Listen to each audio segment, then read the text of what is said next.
Hi, these are my 5 major points or takeaways for ethical ambiguity with a set of Bootstrap from our last class presentation.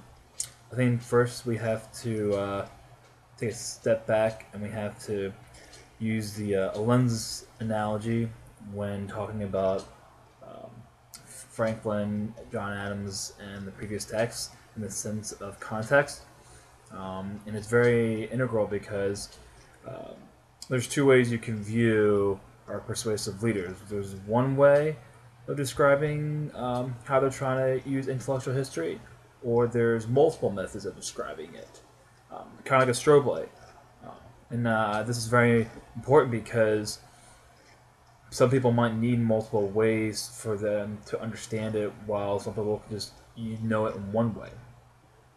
Second main point you should know is that when John Adams wrote his dissertation of canon and feudal law, it it was very similar to Winthrop in language in the sense that they both questioned equality, order, and subordination. Obviously, in different times, Adams was using it for people that just came to America and questioning why they should pay taxes or be under the law of England. And then while Winthrop did it for peasants and why they have to clean a lord's shoes and clean just so that they could believe that that's their way into getting into heaven. And a third critical point is you have to understand how the printing press was very, very integral in tying together John Adams' canon, which is his religious aspect, with his feudal law, which is the political side. And this is very important because it allowed him to show the tyranny of the current situation of serfs in America. And a little sub point about that is that the printing press was very huge because it allowed 2 things to happen for uh, people, which is it allowed easier flow of information and resources for peasants to use, which allowed them to read and write.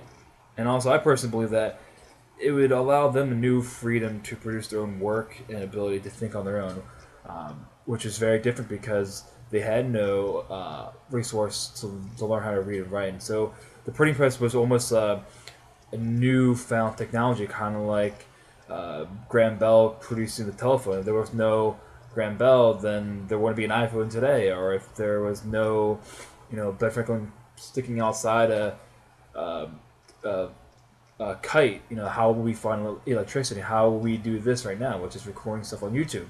So that's why I think printing press is a very important thing.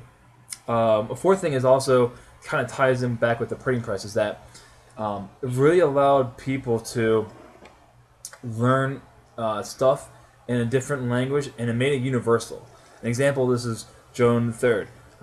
Not everyone back then could use the Bible because it was only in Latin, and not everyone knew how to speak Latin. So the printing press was very massively an advancement in technology because it allowed the Bible to be produced universally in language, which then allowed them to realize as a subordinate, you didn't have to be subordinate to the Lord. Instead, you could use the Lord as access to the God, or to God. Sorry. And the last really main critical point to know is that we get to really divulge into more of the concept of the covenant, which we do through Winthrop's sermon, which pretty much talks about covenant. And by specifically definition-wise, is divinely ordained roles and responsibilities which define relationships between man and God. Um, and this can be like justice and mercy and our own personal relationships with God.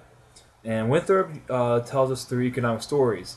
And this is also really huge because the stuff I use in economic stories about frugality, must work hard for money, but also being temperance in times that others might need the resource of money. It's very similar to Ben Franklin's. In his autobiography, he talks about the same type of principles, but the key exception is that it's different ideologies, but they use the same vehicle to get their point across. An example, Ben Franklin talked about holiness, liberty, knowledge, self-control, principles, and the pursuit of liberty and truth, and completely opposite of what Winthrop. If Ben Franklin tried to be with Winthrop's camp, they would shun him. They would think he's crazy because it's completely different ideas. And those are my 5 key points for ethical ambiguity with the site of Bootstrap.